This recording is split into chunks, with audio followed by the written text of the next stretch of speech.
This video tutorial is a step-by-step walkthrough of some typical question styles that you will be encountering while taking a verbal reasoning style psychometric test.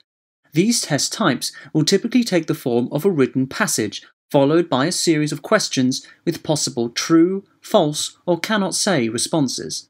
It is important you know and appreciate the meaning of each response if you are to score highly. True.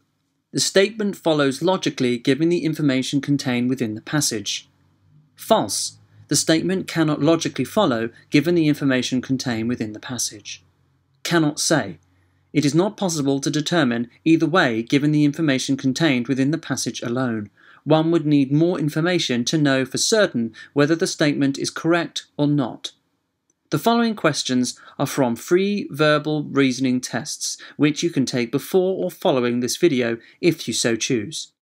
Let's take a look at question 22 on the free test 1. First, it is prudent to read through the written passage. In biology, the term mutualism refers to a mutually beneficial relationship between two species. The later economic theory of mutualism is based on the labour theory of value, which states that the true cost of an item is the amount of labour that was required to produce it. Hence, goods should not be sold for more than the cost of acquiring them. Mutualism is closely associated with anarchism because its principles were set forth in the mid-19th century by the French politician and philosopher Pierre-Joseph Proudhon, the first person to define himself as an anarchist. The main tenets of mutualism are free association and free credit. In a mutualist workspace, workers with different skills form an association to create a product or service. Though dependent on each other, the workers are not subordinated as in a capitalist enterprise.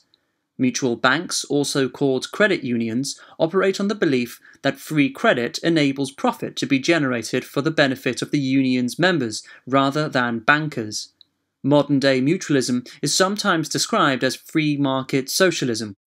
Proponents of mutualism support of a free market economy, but object to capitalism because of the inequalities created by government intervention. Many mutual businesses and banking establishments exist today, espousing Proudhon's cooperative model. There is a lot of information there. It is unlikely that we will remember it all completely off the cusp, and that's okay. Let's now look at the question asked to give us the required angle with which to synthesize the given information. Mutual banking establishments do not operate on a for-profit basis. What's important is to understand what constitutes as variables in the question and locate them in the written passage. So here we have mutual banking establishments, the variable with which we need to assess, and a for-profit basis, the process of our previous variable. At this point, what is most likely is to scan the written passage for those variables.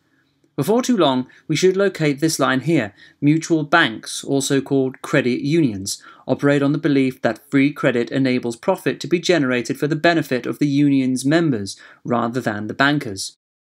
We can see this line states that mutual banking establishments do indeed operate on a for-profit basis, as they work under a philosophy that profit is generated for the union's members rather than bankers.